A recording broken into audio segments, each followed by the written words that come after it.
किसानों और पशुपालकों के लिए एक बहुत बड़ी खुशखबरी आई है जो आने वाले 5 सालों में गांवों की तस्वीर बदल सकती है। एमपी सरकार ने डेयरी और पशुपालन क्षेत्र को मजबूत बनाने के लिए 6,472 करोड़ रुपए खर्च करने का बड़ा फैसला लिया है।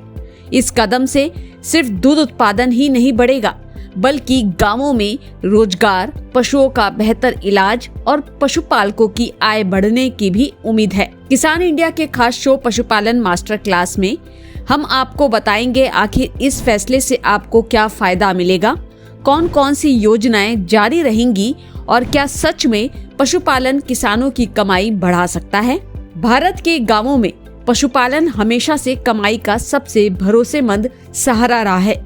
दूध, घी, दही और दूसरे डेयरी उत्पादों से लाखों परिवारों की रोजी रोटी चलती है, लेकिन कई बार पशुओं की खराब नस्ल, समय पर इलाज की कमी और सही सुविधाएं न मिलने से पशुपालकों को पूरा फायदा नहीं मिल पाता। इसी समस्या को देखते हुए एमपी सरकार ने बड़ा कदम उठाया है। सरकार ने फैसला किया है कि साल 2026-27 से 2030-31 तक पशुपालन और डेयरी विभाग की प्रमुख योजनाओं पर 6,472 करोड़ रुपए से ज्यादा खर्च किए जाएंगे। इस बजट का सीधा मकसद है पशुपालन के ढांचे को मजबूत बनाना, गांवों में रोजगार के नए अवसर पैदा करना और किसानों पशुपालकों की आय को स्थिर बनाना। अब बात करते हैं उन योजनाओं की जिन्हें अगले 5 साल तक जारी रखा जाएगा। इनमें शामिल है कामधेनु योजना, पशु चिकित्सा शिक्षा और शोध से जुड़ी ब्लॉक ग्रांट योजना, पशु विकास और गो संवर्धन योजना। इन योजनाओं का सबसे बड़ा फोकस रहेगा दुधारू पशुओं की बेहतर नस्ल तैयार करना, पशुओं के इलाज और स्वास्थ्य सुविधाएं मजबूत करना और दूध उत्पादन बढ़ाकर पशुपालकों की कमाई बढ़ाना। सरकार का मानना है कि अगर पशुपालन को आधुनिक तकनीक, वैज्ञानिक देखभाल और सही प्रबंधन से जोड़ा जाए तो यह सिर्फ खेती का सहायक काम नहीं बल्कि स्थिर और मजबूत आय का बड़ा जरिया बन सकता है। इन योजनाओं के लागू रहने से पशुपालकों को मिलेगा बेहतर ट्रेनिंग, पशु स्वास्थ्य सेवाएं, नस्ल सुधार की सुविधा और आर्थिक सहयोग भी।